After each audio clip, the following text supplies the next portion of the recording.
Muy bien, ¿me logran escuchar? Sí. ¿Me confirman por favor a través del chat si se logra ver?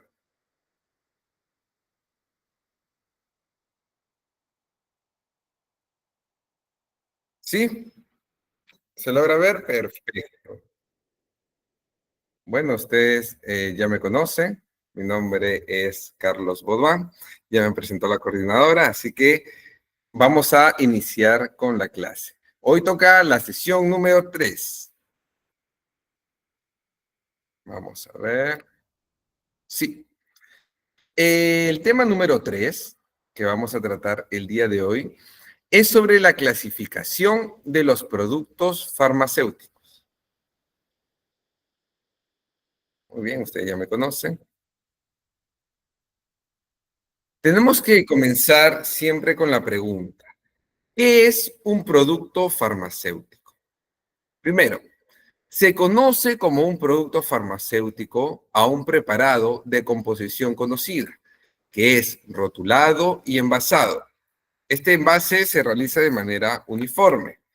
Está a su vez destinado a ser empleado en la prevención, diagnóstico y tratamiento de una enfermedad, además de la conservación, recuperación y rehabilitación de la salud.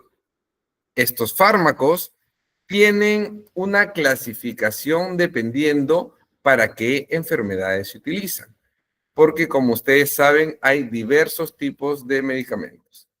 Un momentito, voy a abrir mi mampara. Un momentito.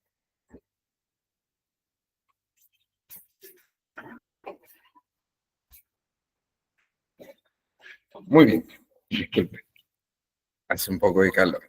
Muy bien, entonces,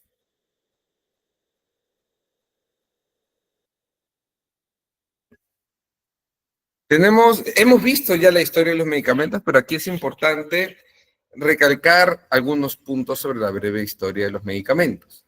Primero, la farmacología como ciencia empírica se inicia cuando en la antigüedad se empleó por primera vez una planta para tratar una dolencia. ¿Recuerdan ustedes qué utilizaban los egipcios para tratar las infecciones? Lo vimos en la primera clase.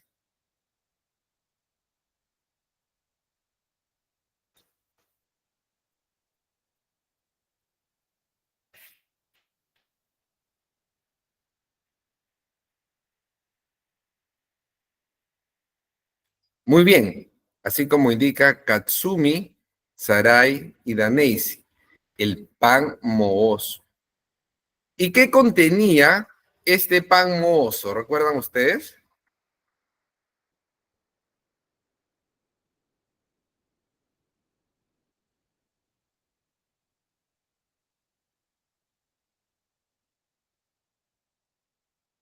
Muy bien, contenía penicilina.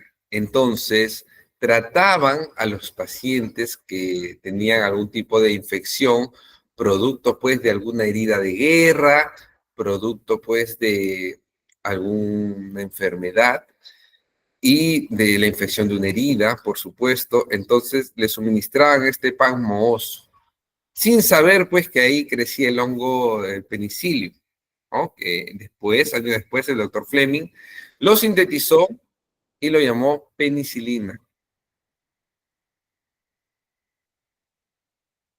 Muy bien. Entonces, dicha práctica se realizaba en todas las culturas de la antigüedad. En el año 3000 antes de Cristo, los babilones fueron los primeros en registrar en sus tablones de arcilla las primeras denominadas recetas. Hipócrates describe que el organismo estaba descrito por 4 humores. El primero, la sangre, luego la flema, la bilis negra y la bilis amarilla. Hipócrates fue el primero en citar fármacos como por ejemplo la escila, el opio, la genciana, el beleño, el azufre, arsénico, por lo cual pues se le denomina a Hipócrates, sabemos todo, que es el padre de la medicina, como lo vimos en la primera clase. Tenemos aquí una imagen de Hipócrates, que es el padre de la medicina, que vivió del año 460 al 307 antes de Cristo. Muy bien, los productos farmacéuticos para fines de registros sanitarios están comprendidos por medicamentos, productos biológicos, productos médicos, productos dietéticos y edulcorantes y medicamentos herbarios. ¿Recuerdan ustedes que hablamos en la clase anterior sobre la diferencia entre drugstore y pharmacy, como lo diferencian en los Estados Unidos y en otros países como Inglaterra? ¿Recuerdan ustedes cuál es la diferencia entre drugstore y pharmacy? O droguería y farmacia. ¿Recuerdan ustedes?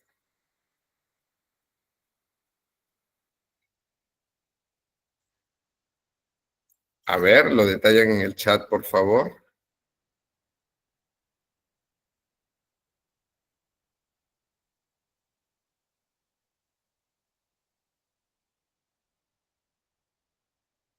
¿Cuál es la diferencia?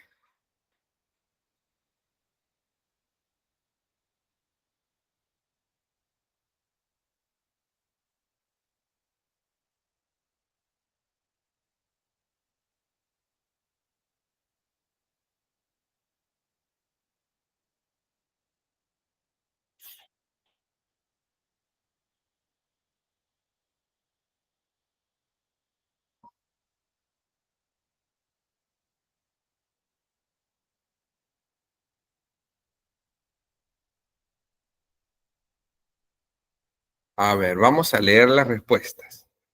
Priscila indica, la droguería necesita receta. Eumilcar, droguería solo dispensa con receta y farmacia vende champú y medicina de venta libre. Muy bien. No solo champú, también medicamentos estéticos, ¿no? Y también medicamentos, pues como mencionan, medicamentos que se pueden vender sin necesidad de recetas, como el paracetamol, el ibuprofeno, Celecoxib, el naproxeno, todos estos medicamentos se pueden vender sin receta médica. Rebeca, las farmacias cuentan con farmacéuticos y ofrecen mayor variedad de productos. Bien. Alismex, droguerías donde mandan los medicamentos después de los laboratorios. Bien.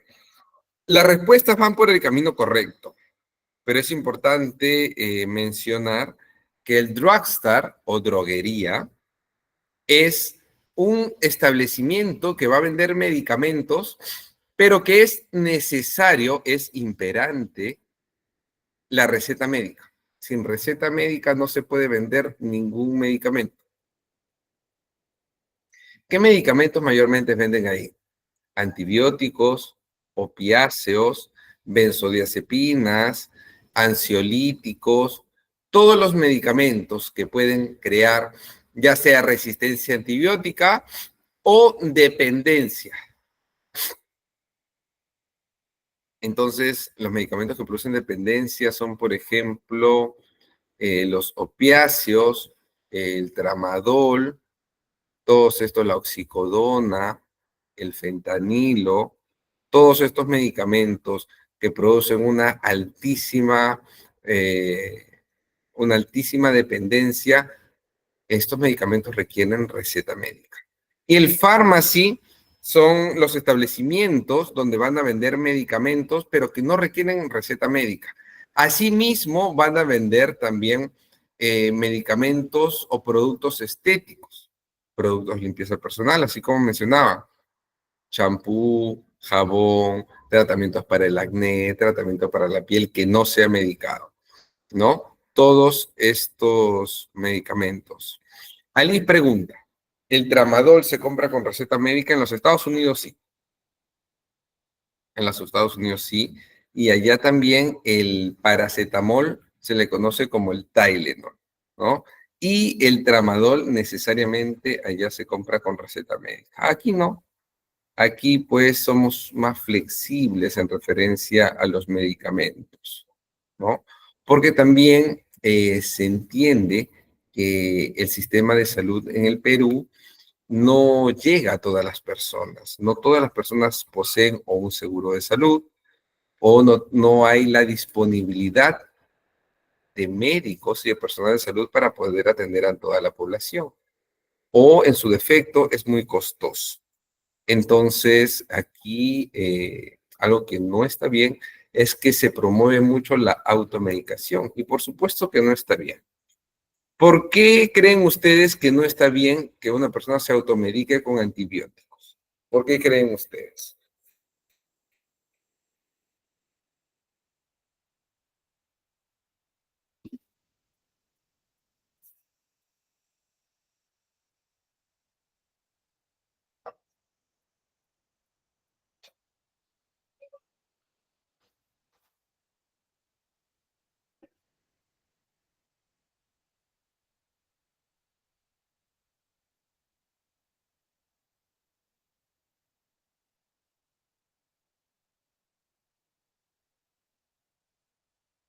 A ver, vamos a leer sus respuestas.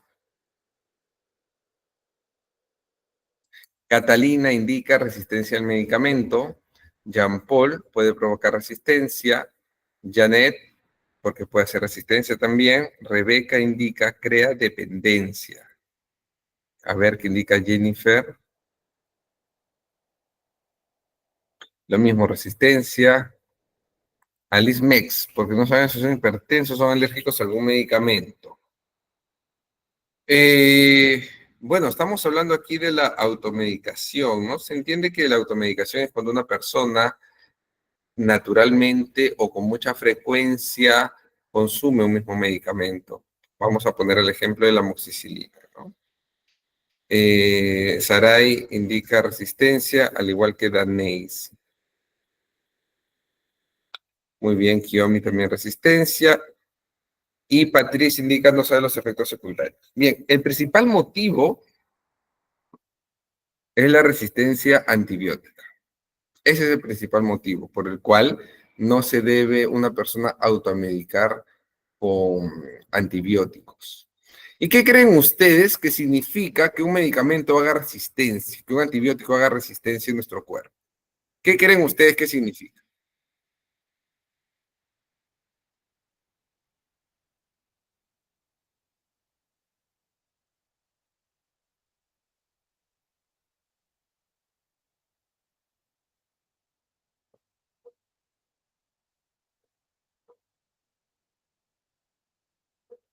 ¿Qué consideran ustedes que significa la resistencia a un antibiótico?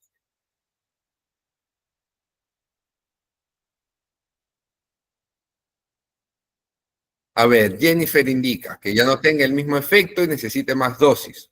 Muy bien. Kiomi, cuando una bacteria se acostumbra a vivir con el medicamento y se hace más fuerte. Bien. Rebeca, que no responde a un medicamento. No tiene sentido. Patricia, que ya no hace efecto. Muy bien. Nai, cuando ya da el mismo efecto. Cuando ya no produce el mismo efecto sería, ¿no? Eumilcar, que en el momento que lo necesite no le va a funcionar. Por supuesto, la resistencia antibiótica quiere decir que cuando una persona consume o se administra el antibiótico de manera frecuente y no termina la dosis como corresponde, el organismo va a requerir otro medicamento cuando tenga una infección. Por ejemplo, si una persona, cuando le duele la garganta, inmediatamente toma amoxicilina. ¿Qué va a suceder si esa persona tiene un proceso de infección a la faringe en relación a una faringitis? Por supuesto que no le va a hacer efecto la amoxicilina. Entonces, como ya hizo resistencia antibiótica a la amoxicilina, va a requerir un antibiótico de un espectro mayor. Por poner un ejemplo, la eritromicina. Y si la eritromicina no hace efecto, vamos a tener que ir a los macrólidos como la acitromicina. Si en caso la acitromicina no hace efecto, pues ya el paciente se va a ver en una posición un tanto compleja, porque se va a requerir un antibiótico no solamente de un espectro mayor, sino también de una nueva generación, por lo cual el costo va a ser mucho más elevado. ¿Saben ustedes qué significa cuando un antibiótico es de espectro reducido o de amplio espectro? A ver, los leo en el chat.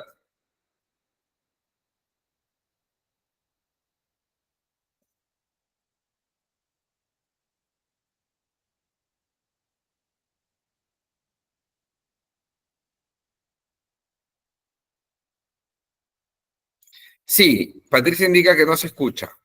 Bien, ¿qué quiere decir cuando un antibiótico es de espectro reducido o de amplio espectro? ¿Qué creen ustedes?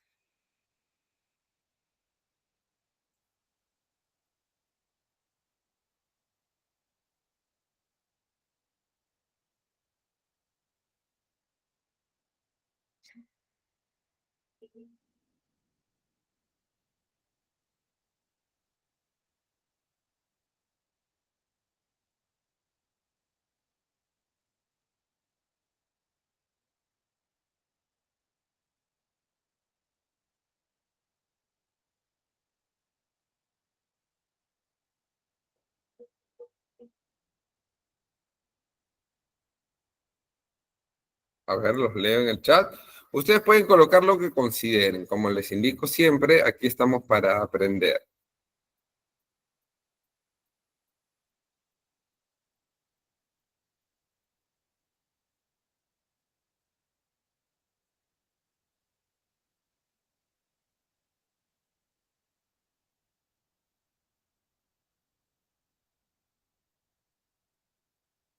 A ver, vamos a leer sus respuestas.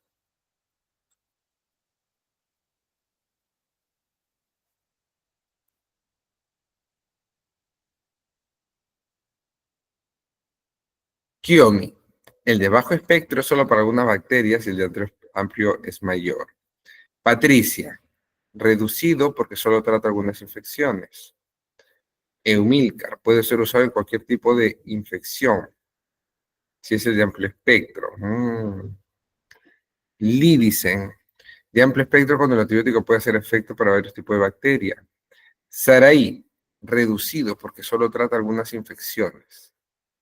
Rebeca, amplio, actúa en mayor cantidad de bacterias. Gladys, es más fuerte la dosis. Luz, no hace mucho efecto. Laura, amplio espectro es que abarca varios tipos de infecciones. Eumilcar, reducido, es para algunos tipos de infecciones. Alismex, tiene que ser con otros componentes, ejemplo, amoxicilina con ácido es clavulánico. Bueno, eso lo vamos a ver luego, ¿no? La amoxicilina con ácido clavulánico de 125. NAI, cuando un medicamento abarca varios tipos de bacterias. Magali, amplio espectro que abarca bacterias gram positivas, gram negativas y reducido solo a menor cantidad de bacterias. Sofía, que son efectivos contra familias específicas de bacterias. Y los amplios espectros son más efectivos cuando se conoce el microorganismo causante de la enfermedad. Katy, abarca varios tipos de infecciones y es de amplio espectro. Guillermo, el de amplio espectro ataca las bacterias más fuertes o resistentes a los de bajo espectro. Nancy, amplio espectro que actúa para varios tipos de bacterias. Daniel, amplio espectro, son efectivos contra una amplia gama de microorganismos como bacterias gram positivas y gram negativas. Finalmente, Patricia, amplio espectro trata infecciones, bacterias o virus. A ver, principalmente tenemos que tener en cuenta que se menciona medicamentos de espectro reducido o de amplio espectro. Los antibióticos que conocemos nosotros, como la amoxicilina, que es un antibiótico ampliamente conocido, que es familia de la penicilina, es un antibiótico de espectro reducido. Es bastante efectivo contra bacterias gram negativas. Y el antibiótico de amplio espectro son, por ejemplo, los macrólidos como la citromicina. El medicamento de amplio espectro es que va a atacar diversas variedades de microorganismos, diversa variedad de bacterias. Pero, aquí viene algo importante, El medicamento, el antibiótico de amplio espectro, va a eliminar las bacterias que le están causando dolencia, que le están causando injuria en el cuerpo, así como las bacterias que funcionan y que sirven y ayudan para el correcto funcionamiento del organismo, porque nuestro organismo tiene una gran cantidad de bacterias. Principalmente va a eliminar las bacterias necesarias para la digestión en el estómago y en el intestino delgado, por lo cual va a producir una enterocolitis.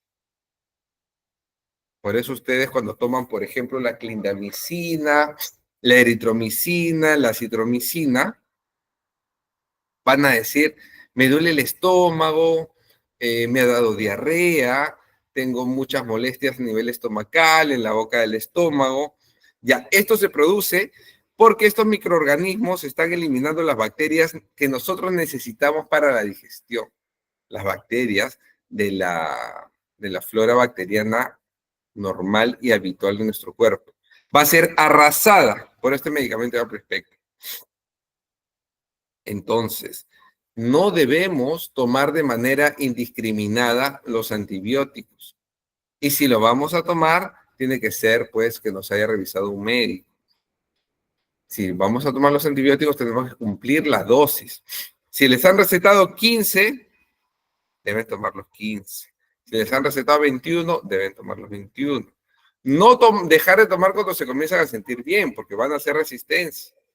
Así que, por favor, como indica Rebeca, no abusen de los antibióticos, porque después van a tener que tomar antibióticos de amplio espectro, antibióticos que no solamente van a ser mucho más costosos y van a tener más efectos colaterales, sino medicamentos que le van a dañar la flora bacteriana natural del organismo, del estómago y del intestino delgado. Les va a dar una gastroenterocolitis, les puede producir gastritis, entonces son medicamentos bastante gastrolesivos.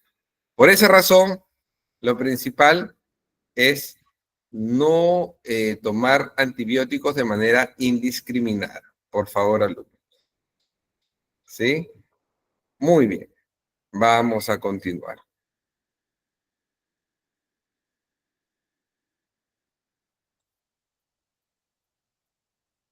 ¿Cuáles son los productos farmacéuticos? En esta denominación entran los medicamentos y los cosméticos. Ambos constituyen categorías muy amplias en las que podemos encontrar distintos tipos de artículos. Sin embargo, todas sus variantes forman parte de los productos que se pueden encontrar en un establecimiento farmacéutico.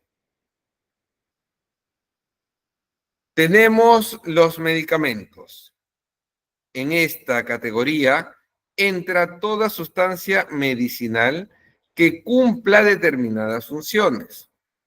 Estas funciones pueden ser prevenir, tratar, diagnosticar, aliviar, paliar o curar enfermedades. Para ello, afectan a funciones corporales o al estado mental, teniendo en consideración que dichos productos farmacéuticos podemos clasificarlos en medicamento con prescripción y sin prescripción médica. Tenemos ahora la clasificación de algunos medicamentos. Por ejemplo, los antipiréticos. ¿Saben ustedes para qué funcionan o cuál es la principal función de los medicamentos antipiréticos? A ver, los leen en el chat. Cualquier duda que tengan, cualquier intervención, escriban directamente en el chat, por favor.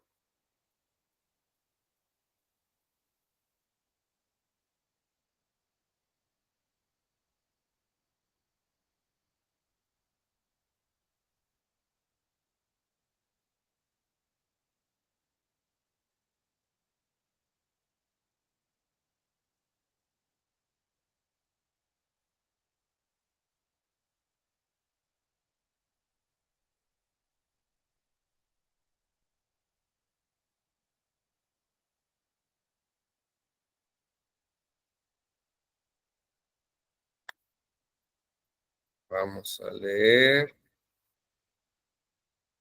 Muy bien. Diana, Liricen, Eumilcar indican para bajar la fiebre. Al igual que Carmen, Nancy, Katy. Muy bien, para bajar la fiebre. Eumilcar indica malestar general. Rebeca también para reducir la fiebre. Diana, el dolor y la fiebre.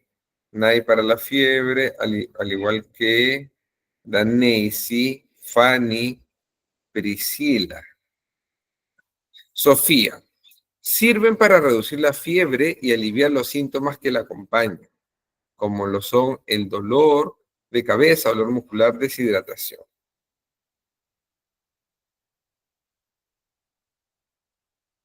A ver, igual Saraí indica para la fiebre. Muy bien, el medicamento antipirético, piresis, quiere decir fiebre, aumento de la temperatura. Entonces, un antipirético quiere decir que el medicamento va a eliminar y va a contrarrestar la piresis, que es el aumento de la temperatura. Entonces, eso es un medicamento antipirético. Entre ellos tenemos, por ejemplo, el paracetamol, que en inglés, en Inglaterra, en los Estados Unidos, se le conoce como Tylenol. Y tenemos también el acetaminofén. Son medicamentos antipiréticos. Tenemos el fármaco y la dosis. El paracetamol, respecto a las consideraciones y efectos secundarios, no tiene efecto antiinflamatorio ni antiagregante plaquetario, sin erosiones ni úlceras gastrointestinales. Presenta así riesgo de hepatotoxicidad. Este medicamento es muy seguro a dosis terapéuticas, por lo que es el analgésico antipirético más empleado a nivel mundial. Luego tenemos el ibuprofeno, que también es un antipirético. Es un derivado del ácido propiónico. Además, es un inhibidor no selectivo de la ciclooxigenasa. Inhibe la adherencia y agregación de los neutrófilos. Es un analgésico, antiinflamatorio, antipirético. Además, es un antiagregante plaquetario reversible. Tenemos que tener en cuenta que el ibuprofeno, ustedes cuando lo toman, normalmente les duele el estómago. ¿Por qué? Porque este medicamento está asociado como su efecto colateral al riesgo de úlcera péptica y también es riesgo de nefrotoxicidad. ¿Por qué se dice nefrotoxicidad? Porque la unidad fundamental del riñón es el nefrón. Entonces, ser nefrotóxico indica que hay riesgo de causarle toxicidad a los riñones.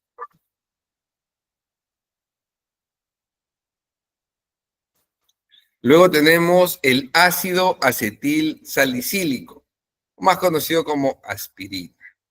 Es un analgésico, es un antiinflamatorio y es un antipirético.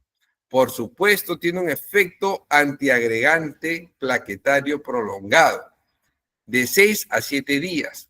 Es por esa razón que cuando una persona que consume aspirina o ácido acetil salicílico va a ser intervenida de manera quirúrgica, se le indica que suspenda este medicamento por 10 días. ¿Por qué? Porque como indico aquí, es un tiene un efecto antiagregante plaquetario prolongado que dura de 6 a 7 días.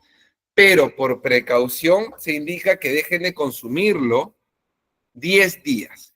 ¿Por qué? Por ejemplo, en la práctica odontológica, si se va a hacer una extracción dental y el paciente está tomando este antiagregante plaquetario, no va a dejar de sangrar y puede causarle una hemorragia al paciente. Entonces, por precaución, es que se les pide que no consuman el medicamento por 10 días.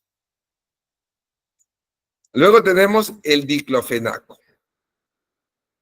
Es un analgésico, antiinflamatorio y también es un antipirético.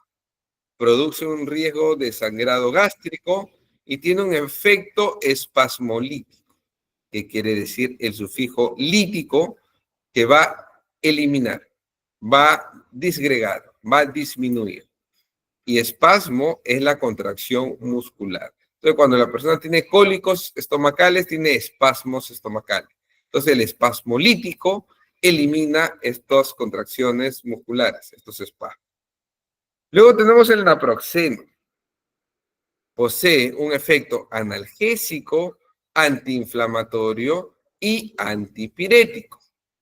Produce a su vez riesgo de úlcera péptica, perforación o hemorragia gastrointestinal, dolor epigástrico, cefalea, náusea, vómito, diarrea, flatulencia, constipación, dispepsia, dolor abdominal, melena, estomatitis ulcerosa, por ejemplo. ¿Saben ustedes qué es la melena? A ver, lo escriben en el chat, por favor.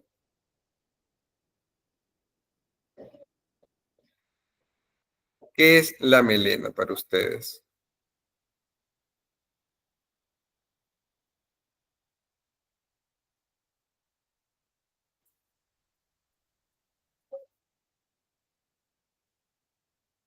A ver, indican qué es la melena.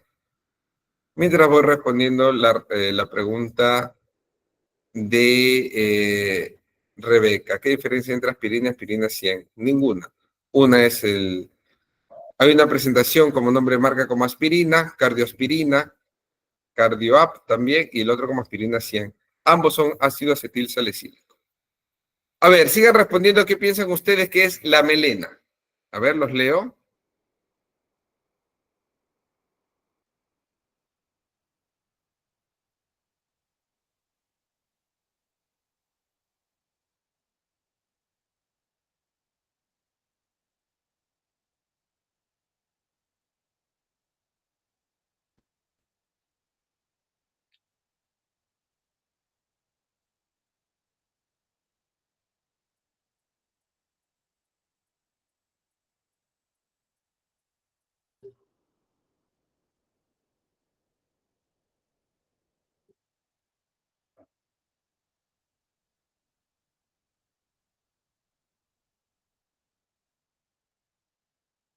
A ver, vamos a leer la respuesta.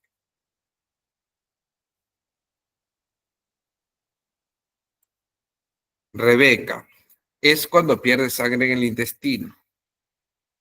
Lídice, S es con sangre. Magali, ese color negro que indica sangrado gastrointestinal. Eumilcar, sangre en las heces.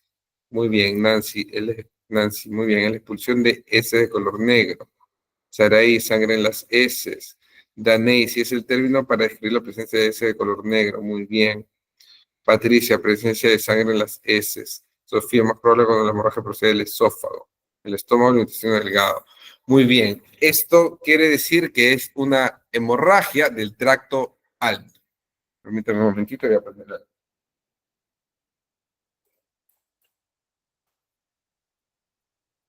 Muy bien, es cuando la hemorragia es de tracto alto.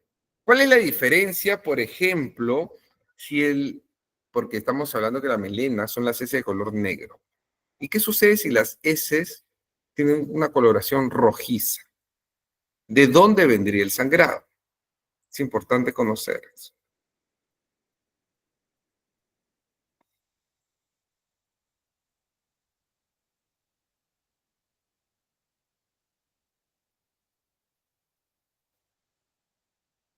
Si el color de las heces es rojo.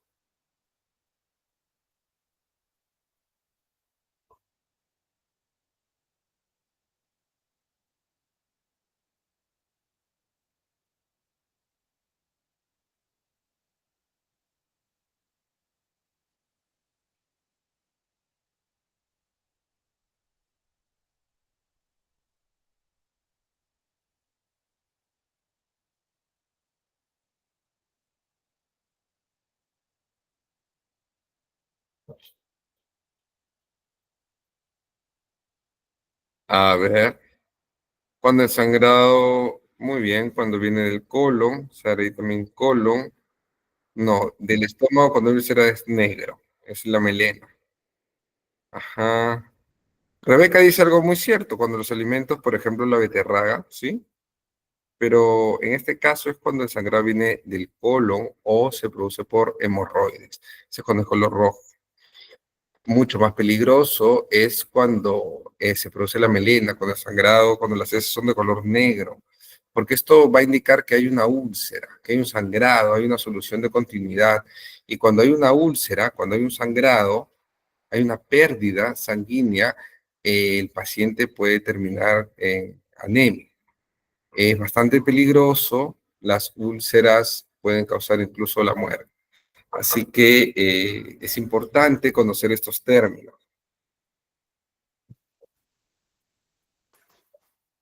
Muy bien.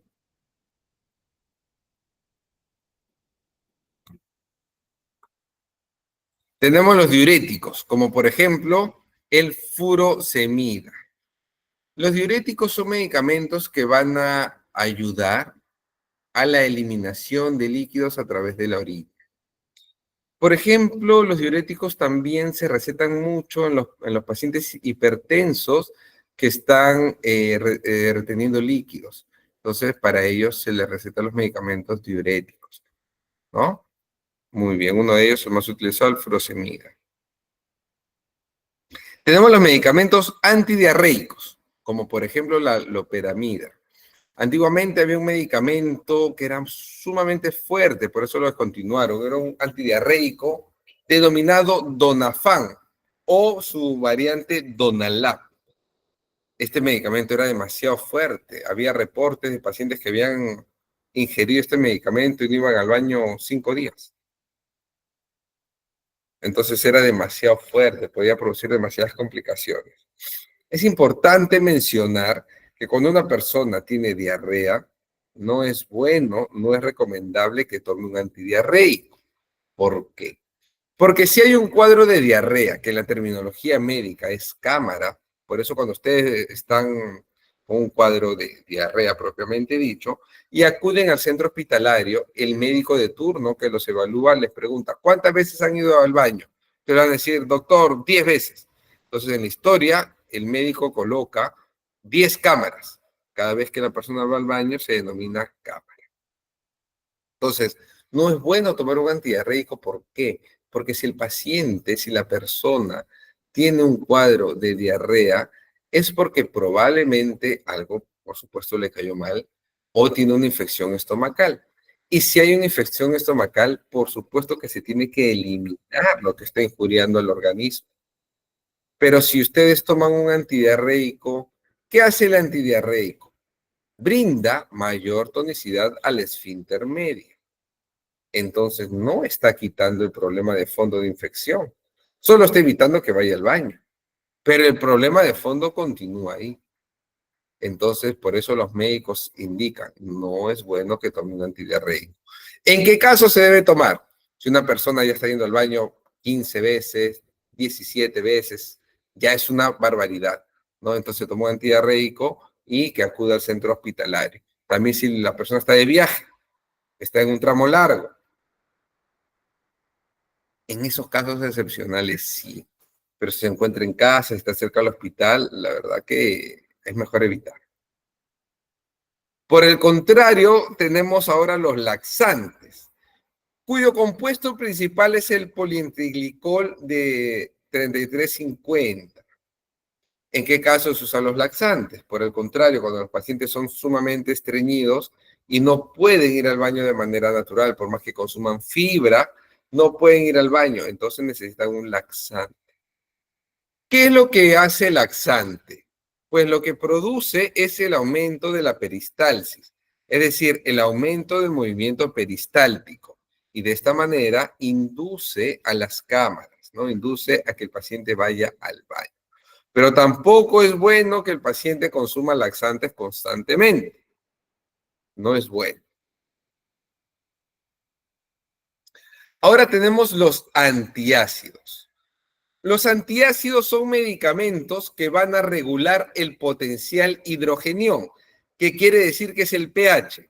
El pH del estómago sabemos que es ácido, pero hay alimentos o hay situaciones emotivas que van a hacer que el pH se acidice mucho más, esté mucho más ácido. Entonces, ¿qué necesitamos? Necesitamos un buffer, un tampón, algo que regule el potencial hidrogenión. Y uno de estos medicamentos son los antiácidos como el Acidor. ¿Qué otro antiácido conocen ustedes?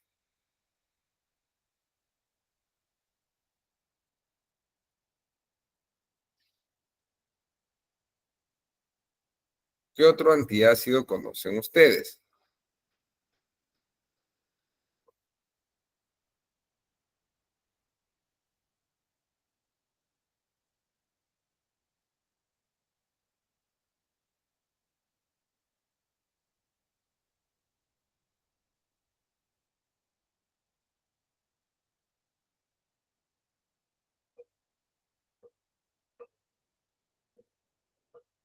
A ver, los leo.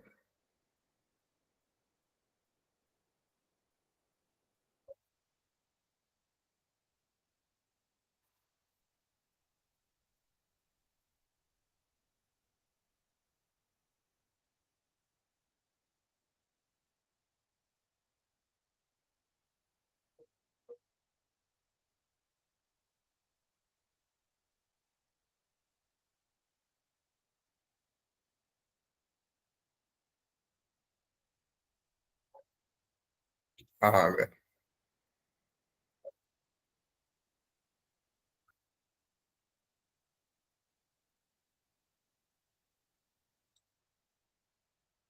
Guillermo, bismol. Jenny, hidróxido de aluminio. Alice, bismutol. Rebeca, milanta. Muy bien. Daniel, sal de Andrew. Muy bien, es un regulador de potencial de hidrogenio. Katy, bismutol, al igual que Lili. Carolina, acitip. Jenny, frutenzima. Gladys, bismutol. Fanny, milanta. Eumilcar, hidróxido de aluminio o el magal. Eh, Aidecita, alucrón. Eumilcar, sucralfato. Alismex, graviscón. Daneisi, peptosil. Teresa, milanta, bismutol. Carmen, la ranitidina no es un antiácido. Sarai, gaviscón. Muy bien, entonces ya sabemos que el antiácido su función es regular el potencial hidrogenión y de esta manera va a eliminar pues la acidez, las flatulencias, el malestar estomacal. Tenemos un antiemético, como por ejemplo la metroclopramida. Otro antiemético muy conocido por todos nosotros cuando tenemos náuseas es el Gravol, por su nombre genérico el dimenidrato. Tenemos que tener en cuenta que el dimenidrato da sueño. No sé si alguna vez ustedes han estado mal con el estómago, con malestar estomacal, diarrea, náuseas, han ido a la clínica o al seguro, les han colocado por vía endovenosa y se han quedado dormidos. Es porque el dimenidrato produce sueño, induce al sueño. Es depresor del sistema nervioso central. Entonces, recomendación, si en alguna oportunidad toman dimenidrato, tampoco lo combinen con alcohol, porque es un depresor del sistema nervioso central. No en proporción como el alprazolam, por supuesto, pero es mejor evitar. Tenemos ahora también la clasificación de los antieméticos. Tenemos primero los antihistamínicos, como la difenhidramina y el dimenidrato, que les acabo de mencionar, el Gravol. Tenemos las fenostiacinas, como la clorpromacina. Tenemos los esteroides, como la dexametasona. Los anticolinérgicos, como la escapolamina. Ahora hay un anticolinérgico bastante bueno, que es la iosina bromuro, ¿no? Por su nombre comercial como Plidolan, no es Plidan, es Plidolan o espasmoantalgina. Son excelentes anticolinérgicos. Son sumamente buenos, muy recetados últimamente. Y tenemos las butirofenomas, como el haloperidol y el domperidol. Medicamentos que ya no se expiden mucho. Ahora tenemos los inhibidores de ácido. Son los inhibidores de la bomba de protones, como el omeprazol. ¿Saben ustedes cómo es la manera de administrar el omeprazol? Es decir, ¿cuál es la forma de consumir o de tomar el omeprazol? ¿Cuál es la indicación? A ver, los leo.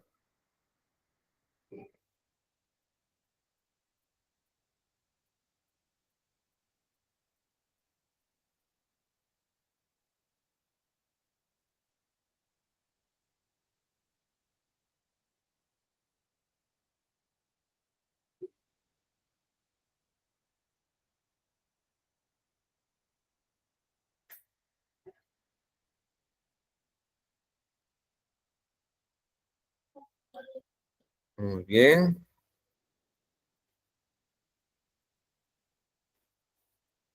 Muy bien, la mayoría indica perfecto en ayunas, 20 minutos antes del desayuno, media antes de desayunar. Lo indicado es de 15 a 30 minutos antes. Alismex dice que el omeprazol no se puede consumir. No sé quién lo dice, el omeprazol sí se puede consumir. Es importante mencionar que no lo deben tomar por más de 30 días, ¿no? Normalmente lo recetan por una semana, por 10 días, porque es hepatotóxico. Normalmente el omeprazol, tenemos el omeprazol, lansoprazol, esomeprazol, todos estos medicamentos con el sufijo prazol son medicamentos que se tienen que tomar 15 minutos o a media hora antes del desayuno.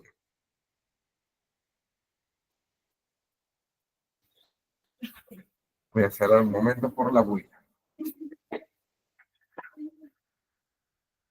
Me preguntaban qué es hepatotóxico. Quiere decir que produce toxicidad a nivel hepático. Recordemos que todos los medicamentos van a sufrir el fenómeno del primer paso, que se da en el hígado. Entonces, hay medicamentos que son más dañinos para el hígado, son hepatotóxicos. Y uno de ellos es el omeprazol.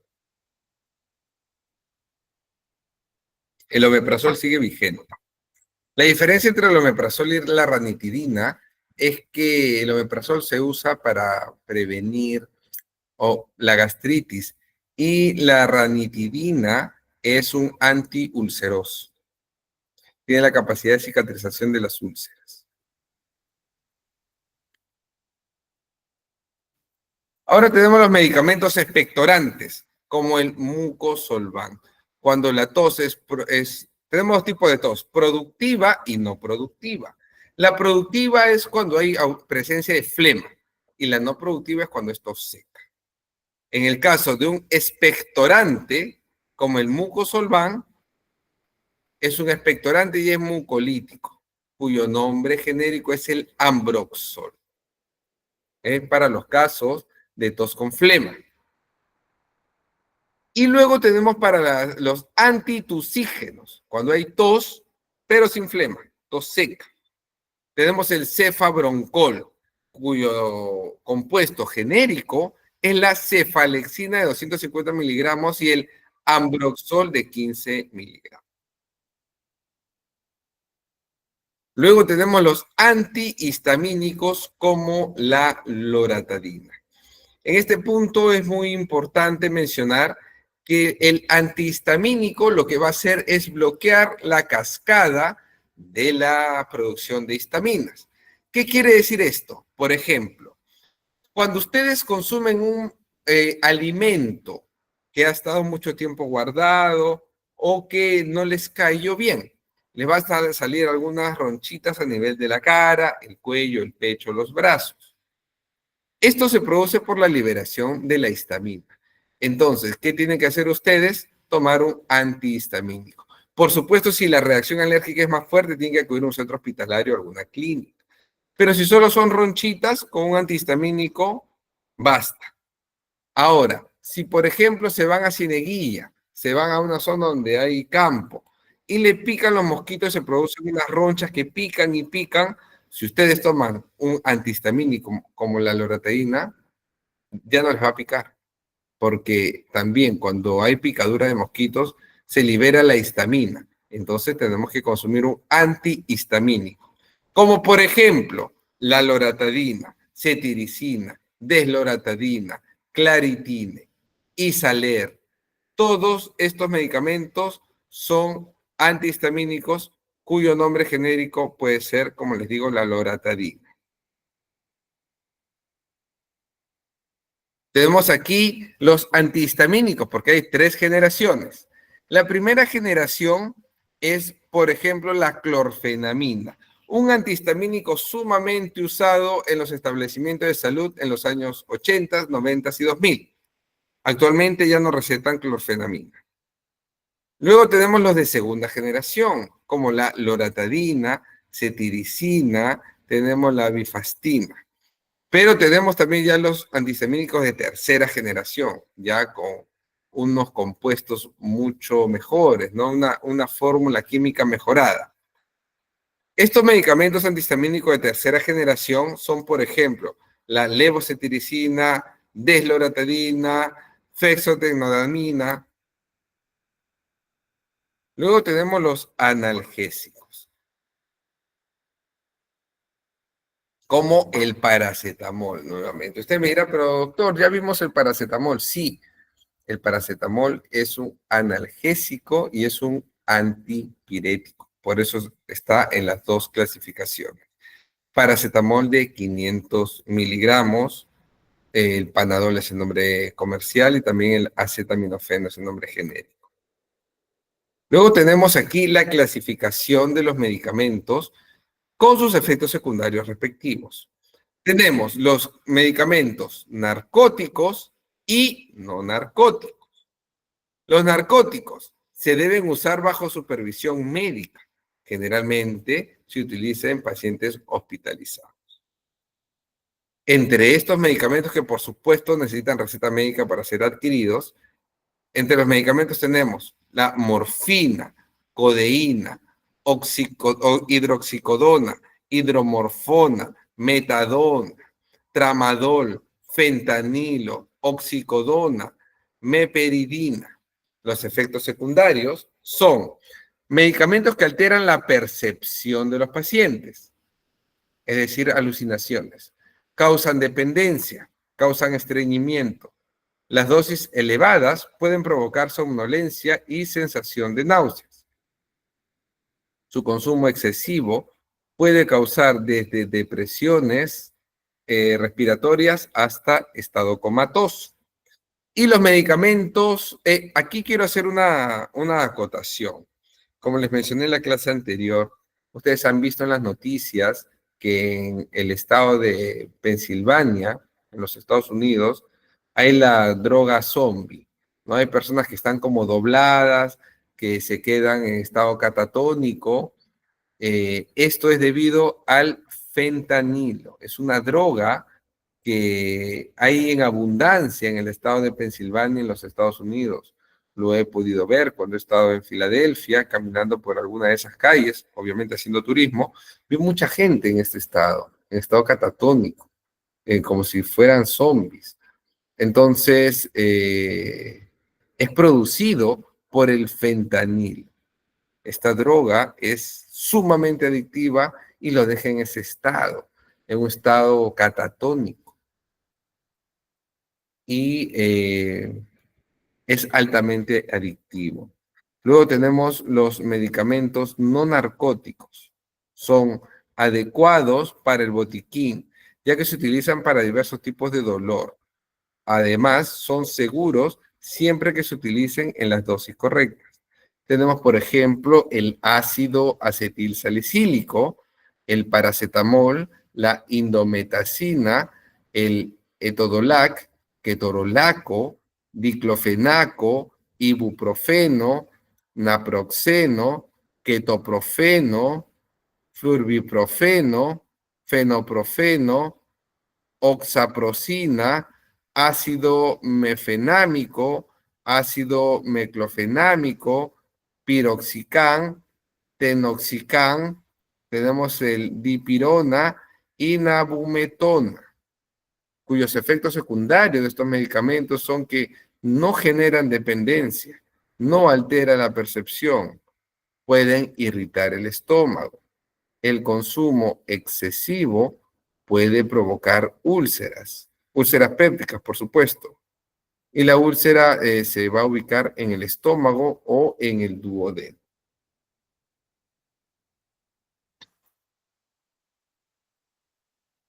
Tenemos también los medicamentos antivirales o retrovirales, como por ejemplo el más común, el que todos conocen, es el aciclovir. ¿En qué casos se van a recetar estos medicamentos antivirales?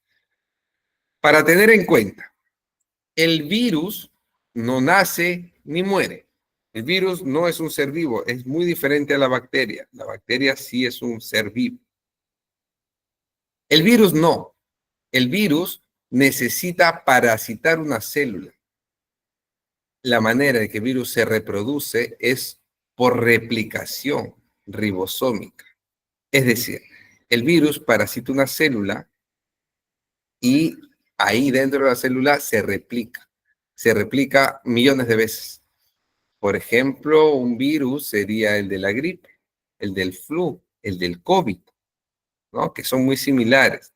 Entonces, en este caso, eh, por ejemplo, una gripe fuerte, nosotros vamos a tomar medicamentos para la gripe, van a tomar, por ejemplo, Gripacheck, Gripadin, Nastiflu. Todos estos medicamentos, ninguno le va a quitar el proceso viral, ninguno, solamente van a aliviar los síntomas. Es decir, ustedes no van a sentir dolor de cabeza, pesadez, malestar general, fiebre. Van a seguir con el proceso viral, pero ya no van a estornudar tantas veces, ya no les va a doler el cuerpo. Eso es lo que va a suceder, pero el proceso viral continúa porque todo proceso viral tiene un periodo de contagio, un periodo de incubación y también, por supuesto, termina aproximadamente entre 7 y 10 días.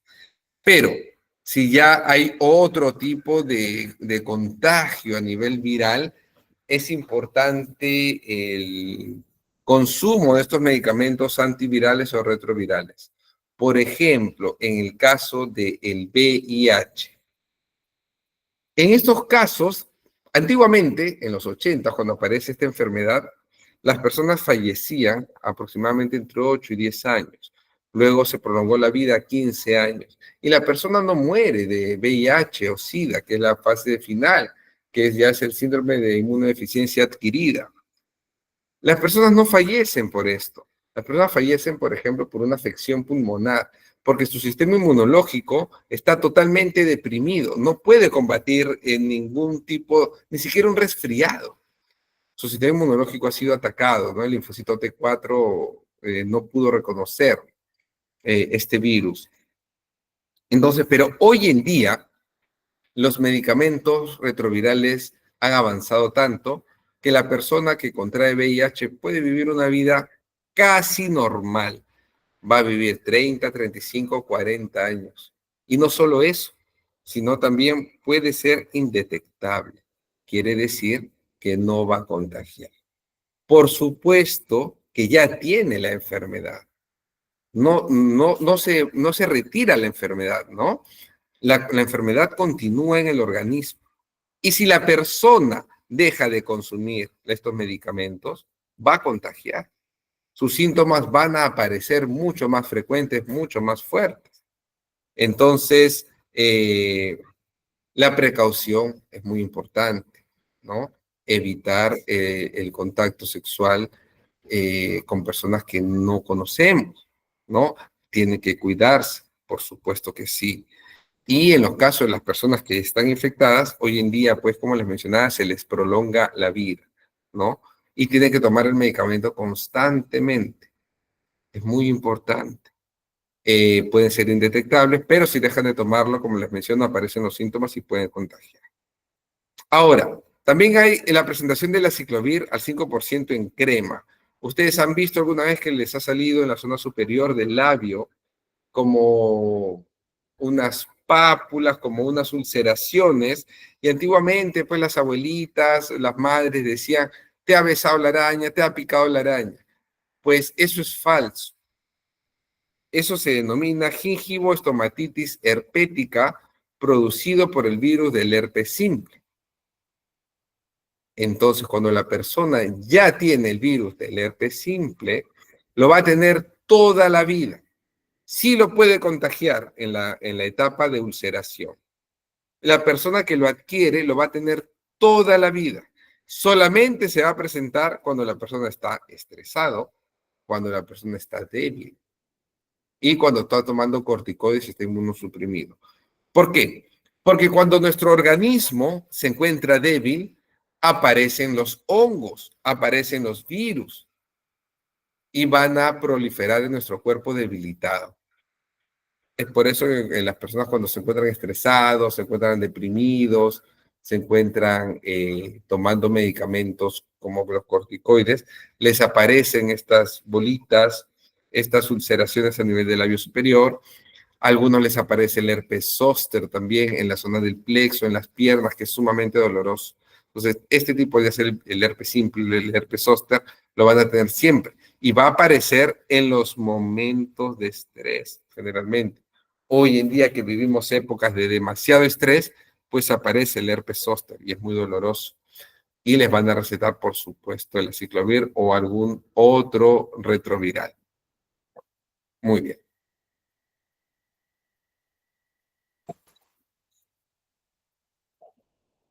Aquí tenemos algunos medicamentos retrovirales. Por ejemplo, les mencionaba, en el VIH se usa el atanasivair, ¿no? También el atripla, el caletra. En el caso de, por ejemplo, el citomegalovirus, se usa el foscarnet. En la retinitis por citomegalovirus, el valganciclovir. Son medicamentos ya mucho más específicos. Luego tenemos también los antiasmáticos. Deben haber conocido muchos, ¿no? Los más comunes son el salbutamol, el Ventolin, Beclotide, Becloasma, Budesonida. El salbutamol es un medicamento que ejerce su acción de una manera muy rápida, muy buena. Si una persona tiene un broncoespasmo debido a una bronquitis asmatiforme y tiene sibilancia, ¿saben ustedes qué es la sibilancia? A ver, los leo en el chat. Los leo en el chat. ¿Qué es la sibilancia?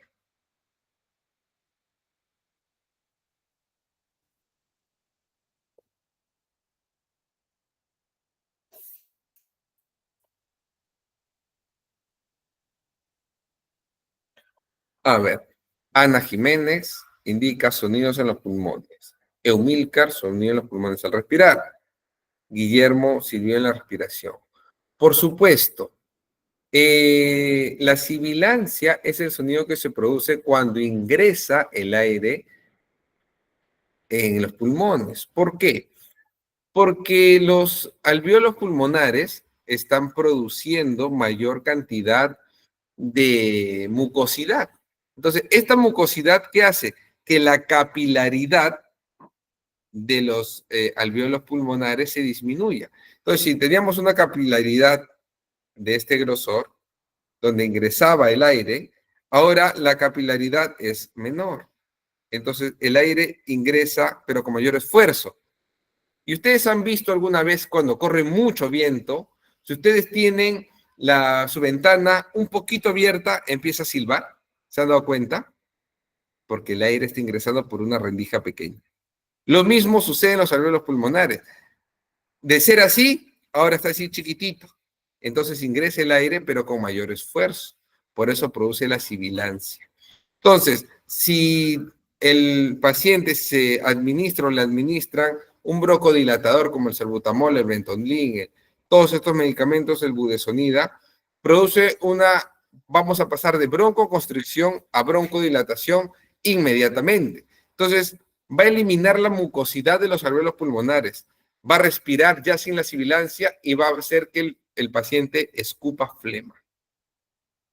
Entonces, esto es debido a la acción broncodilatadora del salbutamol.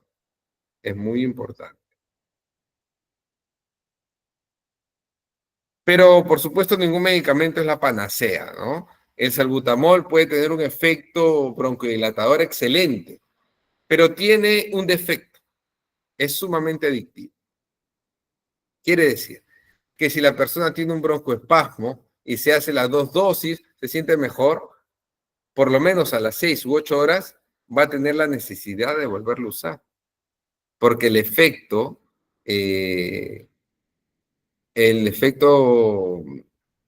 broncodilatador se va a las horas. Y si la crisis es muy severa, puede durar 2, 3 horas y van a sentir la necesidad de volver a usarlo. Por lo cual es un medicamento altamente adictivo.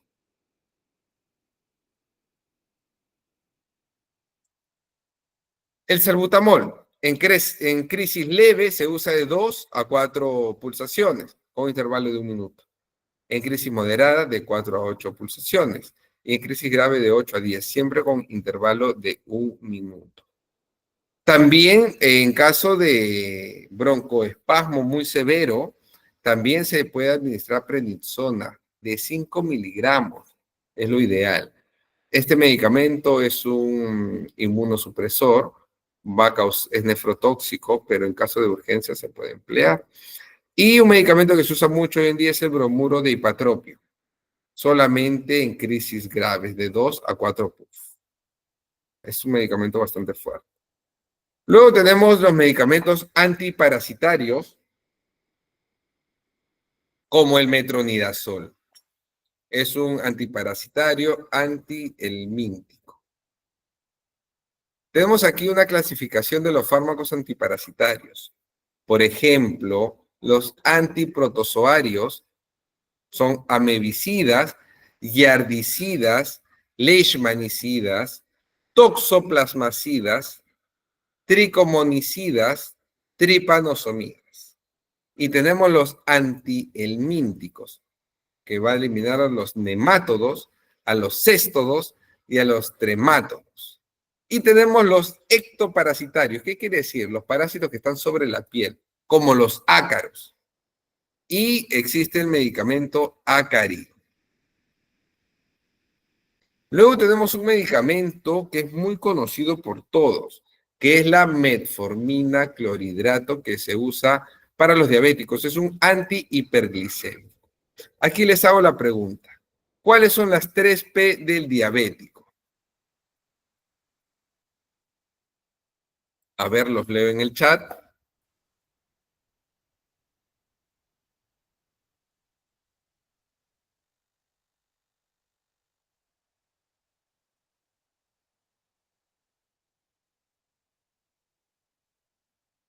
Sí, la pregunta es, ¿cuáles son las 3 P del diabético?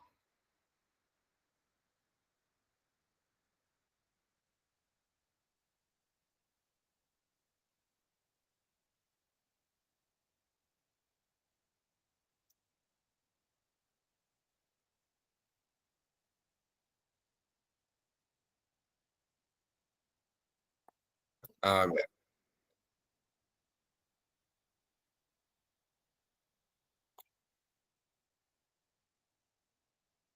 vamos a leer su respuesta. Diana, muy bien. Poliuria, polidipsia y polifagia. Faltó la pérdida de peso. La poliuria quiere decir que el paciente va a ir a miccionar muchas veces. La polidipsia es mucha sed. La polifagia es que el paciente tiene hambre todo el tiempo, pero a la vez hay pérdida de peso. Entonces, el paciente tiene que consumir algún medicamento que sea un antihiperglicémico. Y para ello tenemos la metformina clorhidrato de 850. Es muy importante que ustedes o que el paciente sea detectado qué tipo de diabetes tiene, si es tipo 1 o tipo 2. Hay que tener en cuenta que la diabetes en sí, así tomen metformina, Es un medicamento de esta metformina que va a producir una hiperplasia gingival. ¿Qué quiere decir? Que las encías se van a hinchar, las encías van a sangrar y al paciente se le comienzan a mover los dientes. Tiene movilidad dental. Todo paciente diabético termina perdiendo las piezas dentarias.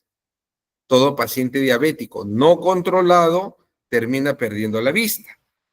Y todo paciente diabético no controlado termina perdiendo las extremidades inferiores. ¿Por qué?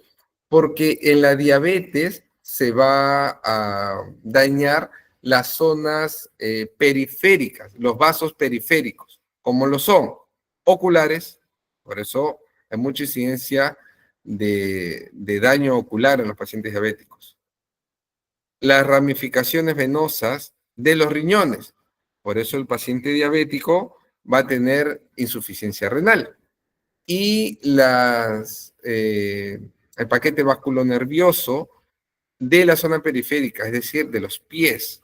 Por eso las heridas en los pies a los pacientes no les cierran, les terminan amputando las extremidades inferiores. Es por eso.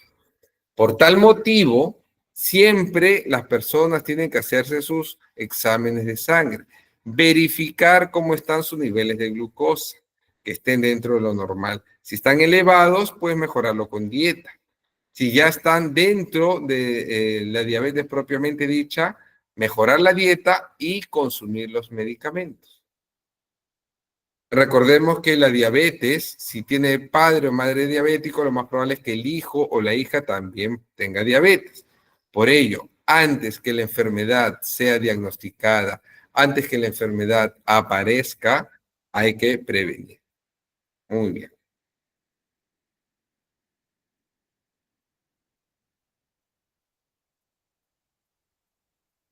Luego tenemos los medicamentos antihipertensivos, como el captopril. Por supuesto, en casa podemos tener algún familiar que sea hipertenso. Y viene la pregunta aquí. ¿Qué medicamento antihipertensivo conocen ustedes?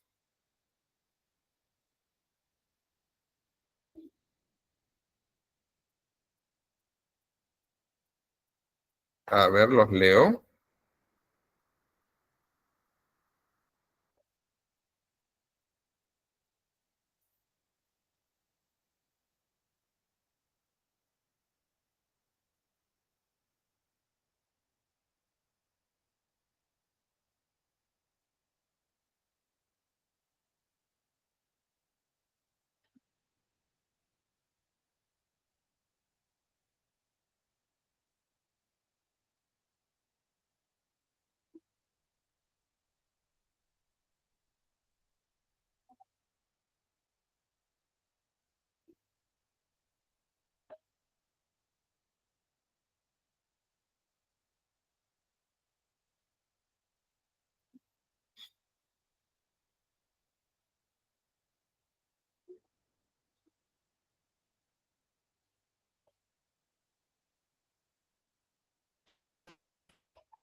A ver, vamos a leer sus respuestas.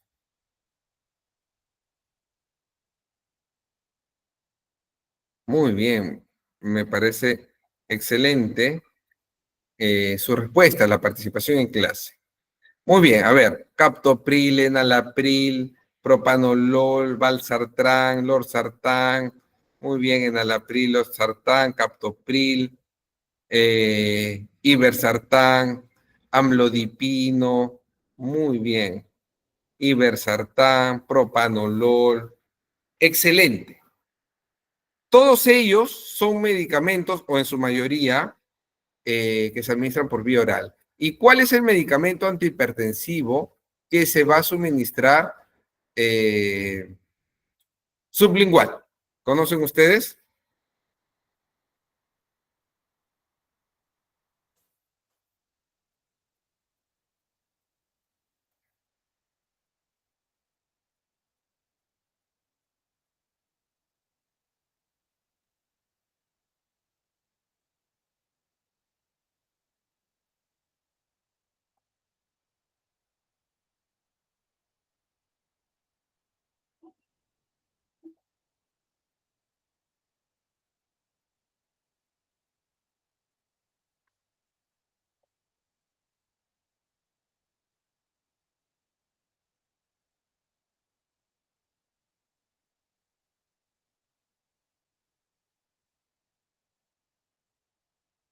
Muy bien, el captopril. ¿Y cuál es la diferencia entre la vía de administración oral y la sublingual?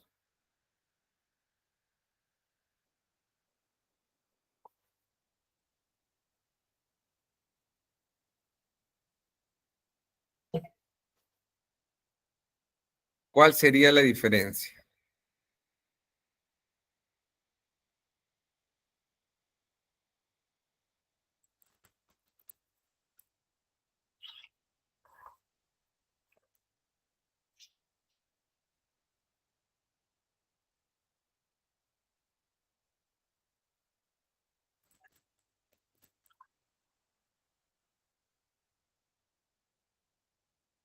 Por supuesto, el medicamento sublingual es más rápido. ¿Por qué? ¿Por qué es más rápido? Porque evita el fenómeno del primer paso hepático.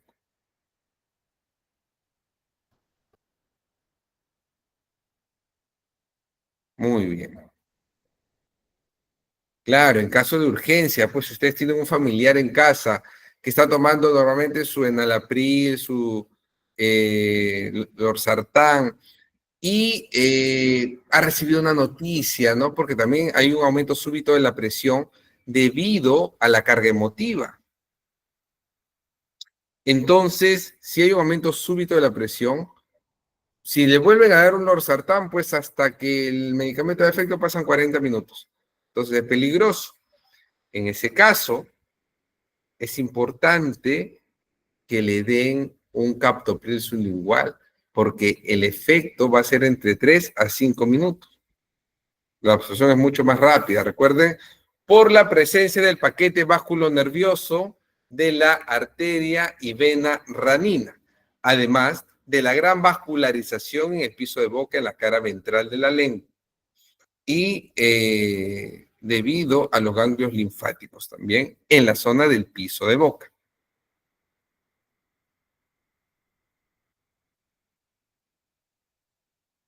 Bueno, todos estos hipertensivos los han mencionado, como el enalapril, el amlodipino, todos lo conocen, lo han mencionado muy bien. Luego tenemos los medicamentos hormonales, como el levonorgestrel, ¿no? Que son anticonceptivos hormonales para uso sistémico. Tenemos también los anticonvulsivos, como por ejemplo la pregabalina. Este medicamento también lo recetan en caso de dolor agudo por el herpes zóster. Pero este medicamento hay que tener en cuenta que es sumamente fuerte. Es decir, si ustedes se prescriben las noches, ¿no? Porque da bastante sueño, mucho sueño. Pero si ustedes lo consumen en la noche, puede ser que al día siguiente se sientan mareados, se sientan con mucho sueño. Entonces, esto constituye un peligro si ustedes van a cruzar la pista, si ustedes van a manejar. Entonces, es un medicamento muy fuerte. Hay que ver el costo-beneficio, qué tan fuerte es el dolor que siente, ¿no? Porque es un medicamento fuerte. Su acción es buena, pero es un medicamento fuerte. Los efectos colaterales son bastante severos para tomarlo en cuenta, ¿ya? Luego, por supuesto, tenemos las vitaminas, como por ejemplo la vitamina B12. Hay personas que hoy en día no consumen carne. Y el no consumir carne va a hacer que hay una disminución de la vitamina B12 y esto se va a traducir en mayor dificultad para conciliar el sueño. Entonces, es recomendable que consuman la vitamina B12, ya sea en vitamina o que consuman carne, o de lo contrario, pues, una ampolla de vitamina B12, ¿no? Como la Bedoyecta, es sumamente efectiva.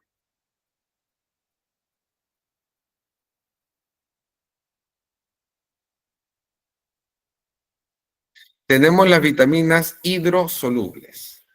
Las vitaminas hidrosolubles, quiere decir que se disuelven en agua, se desplazan libremente por el organismo y las cantidades en exceso generalmente se eliminan por los riñones. El organismo necesita vitaminas hidrosolubles en dosis pequeñas y frecuentes. Estas vitaminas tienen menos probabilidad de alcanzar niveles tóxicos que las vitaminas liposolubles que pueden disolverse en grasa. Pero, por ejemplo, la nicianina, la vitamina B6, el folato, la colina y la vitamina C tienen límites máximos de consumo. La vitamina B6 a altos niveles por un efecto, por un tiempo prolongado, ha demostrado que puede causar daño nervioso irreversible. Tenemos, por ejemplo, la vitamina B1, B2, B3, que nutren el sistema nervioso, combaten el estrés, el insomnio. Es muy recomendable para los que están en edad de ser estudiantes. La vitamina B5 colabora en la producción de hormonas. La vitamina C es un potente antioxidante.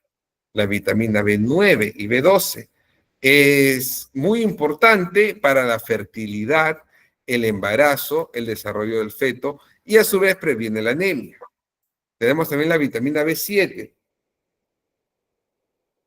Es muy importante para el ectodermo, para la salud de la piel, de las uñas, del cabello.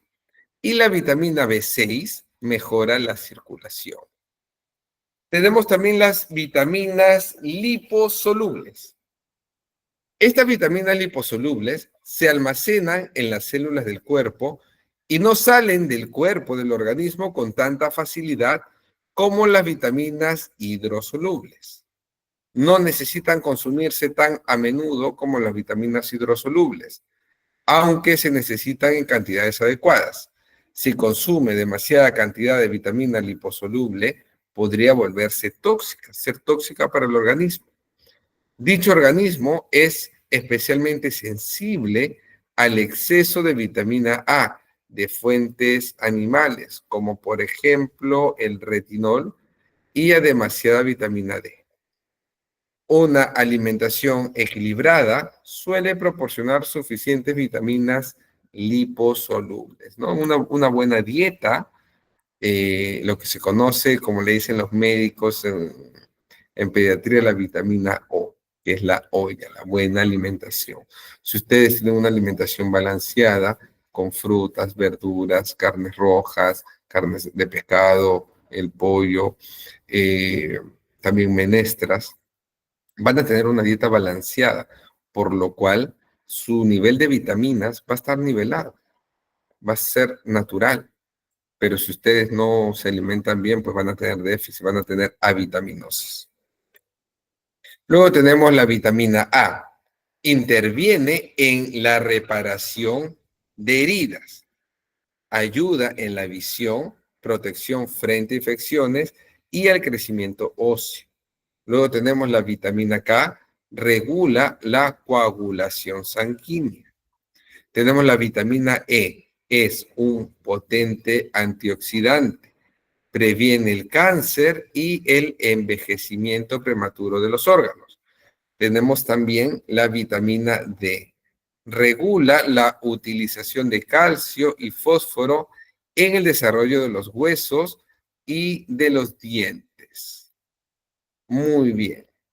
Entonces, es muy importante la alimentación, como les indico, que no tengan un déficit de vitaminas, que no tengan avitaminosis. Por ejemplo, las personas que no se nutren bien van a tener las uñas quebradas, quebradizas, el cabello van a tener un color anaranjadizo. A nivel estomatológico, a nivel bucal, van a tener lesiones cariosas, van a tener inflamación de las encías, van a estar anémicos, van a tener muchas manifestaciones a nivel ectodérmico, cabello, piel, uñas. La piel va a estar reseca, van a tener muchos problemas, le van a salir granitos, barritos. Como les mencioné, el cabello anaranjado, las uñas quebradizas. Una persona que no está bien alimentada, por supuesto, va a tener su hemoglobina baja. Si hay una hemoglobina baja, la persona, el niño, el adolescente, no se va a poder concentrar bien en el estudio. Y ustedes se preguntarán por qué. La hemoglobina es la encargada de llevar el oxígeno al cerebro. Si tenemos una baja hemoglobina, vamos a tener una deficiente oxigenación en el cerebro. Y esta deficiente oxigenación en el cerebro se va a traducir en déficit de atención y en problemas de aprendizaje. Por eso es sumamente importante una buena alimentación para que tengamos los niveles de vitaminas en óptimo estado, para que la hemoglobina esté en óptimo estado. Sabemos que en mujeres es de 12 a 14 y en hombres es de 14 a 16 la hemoglobina. Procurar que se encuentren en estos valores para evitar, pues como les digo, en los niños que haya problemas en el aprendizaje, problemas de atención, ¿no? Es muy importante todo ello. Es muy importante que las personas se hagan por lo menos una vez al año, lo recomendable es dos, pero que se hagan una vez al año su examen de sangre para verificar cómo se encuentra su glucosa, ¿sí? En el Perú y en muchos países de Latinoamérica es muy prevalente la diabetes. Por esa razón, se les recomienda siempre que se hagan sus exámenes de sangre y poder determinar cuáles son sus valores de la glucosa. Muy bien, alumnos. Ha sido una clase muy bonita, muy interactiva. Me gusta mucho su participación. Y conmigo será hasta el día martes. Le doy pase a la coordinadora. Buenas noches.